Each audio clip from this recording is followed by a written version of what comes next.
Olá, graça e paz. Dando continuidade aos nossos pequenos textos Grandes Verdades, hoje veremos o poder da confissão. Davi, escrevendo o Salmo 32, ele diz assim: Como é feliz aquele que tem suas transgressões perdoadas e seus pecados apagados. Como é feliz aquele a quem o Senhor não atribui culpa e em quem não há hipocrisia. Enquanto eu mantinha escondidos os meus pecados, o meu corpo definhava de tanto gemer, pois dia e noite a tua mão pesava sobre mim. Minhas forças foram se esgotando como tempo de seca. Então reconheci diante de ti o meu pecado e não encobri as minhas culpas. Eu disse: confessarei as minhas transgressões ao Senhor, e tu perdoastes a culpa do meu pecado. Portanto, que todos os que são fiéis orem a ti, enquanto pode ser encontrado. Quando as muitas águas se levantarem, elas não o atingirão. Olha, nesse texto, Davi fala de algo que a psicologia já tem comprovado. A culpa, a não confissão, ela adoece. Quando as pessoas elas guardam para si as suas culpas, os seus problemas e não abrem com ninguém, elas adoecem. Por isso, lá no livro de Tiago, Tiago diz o seguinte: confessai, pois, os seus pecados uns aos outros e orai uns pelos outros. Muito pode, por sua eficácia, a súplica de um justo. Precisamos confessar os nossos pecados. Quando nós confessamos os nossos pecados, nós tiramos um peso de sobre nós. Davi diz que é feliz aquele cuja transgressão é perdoada e cujo pecado é apagado. Ele diz que como é feliz aquele a quem o Senhor não atribui culpa. 1 João 9, João diz que se confessarmos os nossos pecados, o Senhor é fiel e justo para nos perdoar os pecados e nos purificar de toda a injustiça.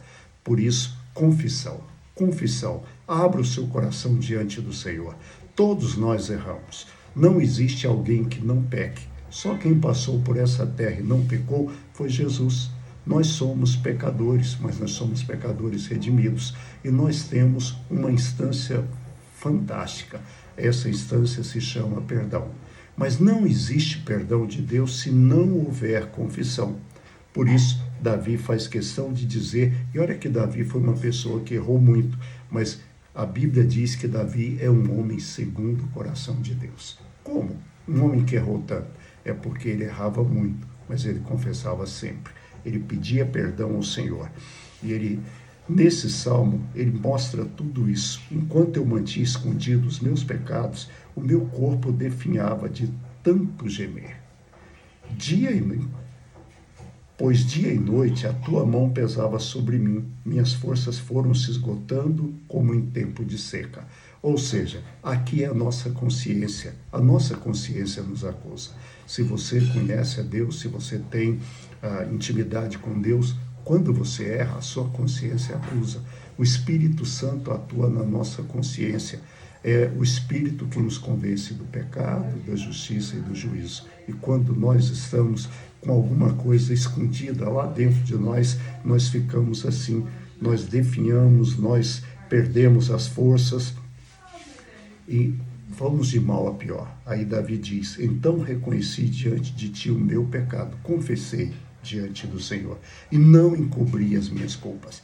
Existe uma diferença entre confessar reconhecendo e tentar justificar. Existe uma grande diferença entre Davi e Saul. Davi pecava e fala assim: eu pequei contra ti e contra ti somente. Saul, quando ele peca, ele fala para Samuel: olha, eu só fiz porque você atrasou. Se você não tivesse atrasado, eu não tinha sacrificado, mas você atrasou, nunca assumiu a culpa, por isso nunca foi perdoado. Por isso, nós precisamos reconhecer o nosso pecado diante de Deus e confessar a nossa transgressão.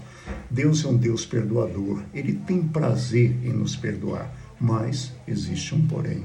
Ele só perdoa o pecado que é confessado. Eu gosto muito de dizer que só tem um pecado que Deus não perdoa. Normalmente as pessoas falam: é a blasfêmia contra o Espírito Santo. Aí você vai perguntar: o que é blasfemar contra o Espírito Santo? Normalmente as pessoas não sabem. Agora, porque no contexto, blasfemar contra o Espírito Santo é atribuir ao diabo aquilo que você sabe que foi Deus que fez. Agora, o único pecado que eu tenho certeza que ele não é perdoado é o pecado não confessado. E o Salmo, o verso 6, Davi termina dizendo: portanto, que todos os que são fiéis orem a ti. A oração é essencial. Por isso que Tiago diz: confessem os vossos seus pecados uns aos outros e orem uns pelos outros. Oração e confissão. Esse é o caminho da libertação. Tenha um bom final de semana, que Deus te abençoe. Domingo, 19 horas, no YouTube, PIC Taguatinga, temos o nosso culto online e voltamos a nos ver na segunda-feira, se Deus quiser. Até lá, um abraço, fique em paz, ótimo final de semana.